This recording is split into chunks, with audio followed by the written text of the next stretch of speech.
Hello guys, চলো আজকে আমার জীবনের কিছু কথা তোমাদের সাথে শেয়ার করি কাজ করতে করতে। এই যে আমি ইউটিউবে ভিডিও বানাই, অনেকেই আমাকে নানান কথা বলে। আর এই ফোন জগতের সোশ্যাল মিডিয়ার বাইরেও আমার ফিগার নিয়ে এবং আমার হাইট নিয়ে আমাকে অনেক ট্রোল হতে হয়। আর বন্ধু বলতে তেমন কেউ নেই। হ্যাঁ, আমি এখন সম্পূর্ণ একা। আমার আর বন্ধু বানাতে ইচ্ছা করে না।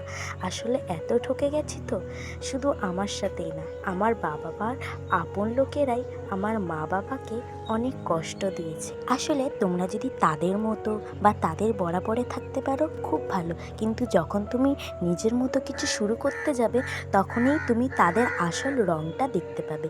সত্যি কথা বলতে এটা নিজের চোখের সামনে না দেখলে বিশ্বাস করতে পারতাম। আর যদি বলি আমার কথা, অনেক ফ্যামিলি মেম্বার, পাড়ার লোক অনেকেই বলে তোর তো একটা মেয়ে, আর ছাদ ফেলা বাড়ি করে কি করবি? সেই তো মেয়ে বিয়ে করে শ্বশুর বাড়ি চলে যাবে। এদিকে আমার পাড়ার কিছু পাবলিক, তোমার মেয়ে কি পোশাক পরছে না পরছে, কটা ছেলে বন্ধু আছে, এদিকে নিজের বাড়ির মেয়েদের দেখো কতগুলো ছেলে। কিছু কিছু পাড়ার এই কুচুটে কাকিমাদের জন্যে আমাদের মেয়েদের জন্য হচ্ছে, কিন্তু তাদের ঘরের মেয়েরা যে কি করে বেড়াচ্ছে সেই দিকে তাদের কোনো হুঁশই নেই। আর আমরা কি করলাম না করলাম সেই নিয়ে দোষ। ইউটিউব চ্যানেল করলে কিছু হয় না, এসবে কোনো ক্যারিয়ার আছে নাকি? ওরা কি জানে এটা করতেও কত কষ্ট করতে হয়? ওরা বুঝবে কি করে?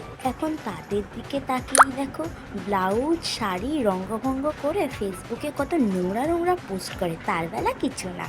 আমি বলছি না, কিছু কিছু ইউটিউবাররাও আছে যারা নোংরা নোংরা ভিডিও করে ভিউজ কামায়, তা বলে আমার ইউটিউব চ্যানেলে ঢুকে তোমরা দেখতে পারো আমি কোনোদিনও কোনো খারাপ ভিডিও করিনি।